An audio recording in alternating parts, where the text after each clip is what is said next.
My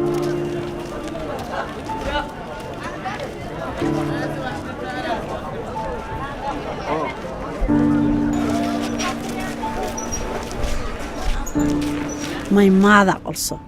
If I have a daughter, my mother, she says, why don't you make FGM your daughter? Aren't you Muslim? Our government is committed to upholding the sexual and reproductive rights of women, and we intend to see female genital mutilation completely eradicated in Somalia.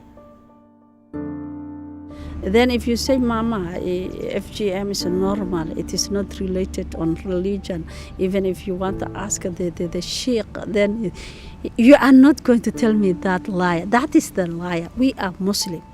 Muslim has to do the FGM.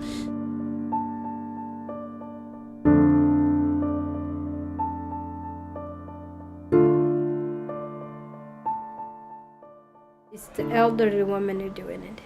It's the grandmothers who are reinforcing. It's not the mothers, it's not the husbands, it's not the female, it's not the male who's doing, I want a woman to be mutilated.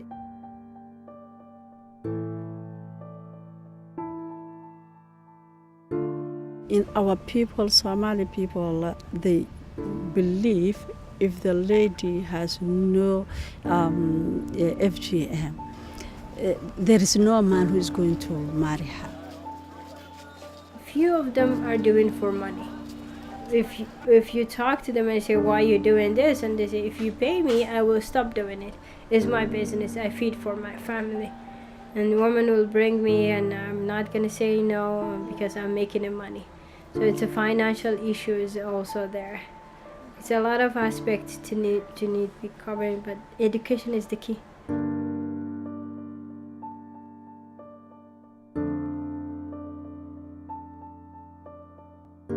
Women, if you ask why you use FGM, they said, my daughter, if I did not make FGM, the people, they may say she's not Muslim also.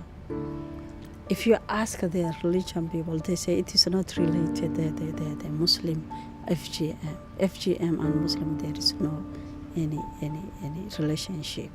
So women also, you cannot, you can live without FGM. Religion, it doesn't have any problem about the FGM. So the people, they need some people to persuade about the FGM. We are trying to not get used to it, the horrible things they were doing for the last 20 years, and it takes a while. We're working in a side effect side, so they can see what's the problem, instead of saying, stop, you cannot do it, what you're accustomed to do for whole your life. Yes, you are Muslim. And again, you are not doing FGM with your daughter. Is there any problem between the Muslim religion and FGM? That makes sense. Some people, then they said, before we will not have any information about this, we used to say, if you have no FGM, you are not Muslim. So if our religion allows us not to circumcise our ladies, this is also is fine.